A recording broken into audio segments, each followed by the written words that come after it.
नमस्कार, आपण पाहत आहे भांडा फूड न्यूज. एका दमात भ्रष्टाचारी कोमात. सोशल मीडिया, कर्जबाजारी, गुन्हेगारी, सट्टेबाजी, चोरी, मटका, जुगार, दारू, सावकारशाही, न्यायाच्या प्रतीक्षेत प्रशासन. भांडा फूड न्यूज. एका दमात भ्रष्टाचारी कोमात.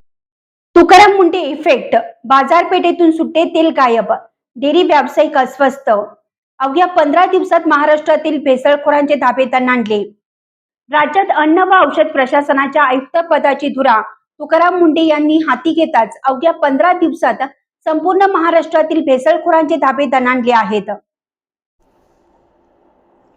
मुंडे यांच्या या धडक कारवाईच्या धसक्यामुळे जळगावच्या बाजारपेठेवर मोठा परिणाम झाला असून शहरातील गुटखा माफियांनी आपले बस्तान हलवले आहे. दुसरीकडे कारवाईच्या भीतीने दूध, तूप आणि मिठाई विक्रेत्यांनी मालाची आवकच थांबवली असून दाणा बाजारातून सुट्टे तेल पूर्णपणे गायब झाल्याचं चित्र पाहायला मिळत आहे.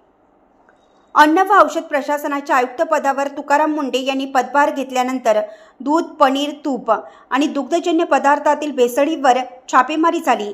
त्यात बनावट दूध, युरियामुक्त पाम तेलापासून तयार झालेल्या दुधाचे गंभीर प्रकार जळगाव शहरासह आढळून आले. महाराष्ट्रात गुटखाबंदी कायदा पारित होऊन जवळपास 15 वर्ष उलटली. बंदी असताना ब्लॅकने आणि पूर्वीपेक्षा जास्त प्रमाणात गुटख्याची विक्री, तस्करी महाराष्ट्राच्या विविध जिल्ह्यात सुरू आहे. महाराष्ट्र राज्यात मध्यवर्ती जिल्हा असलेल्या जळगाव जिल्ह्यात गुजरात, मध्य प्रदेश, आंध्रासह इतर राज्यातून तस्करीच्या मार्गाने गुटखा आणून विक्री व साठवणूक सुरू होती.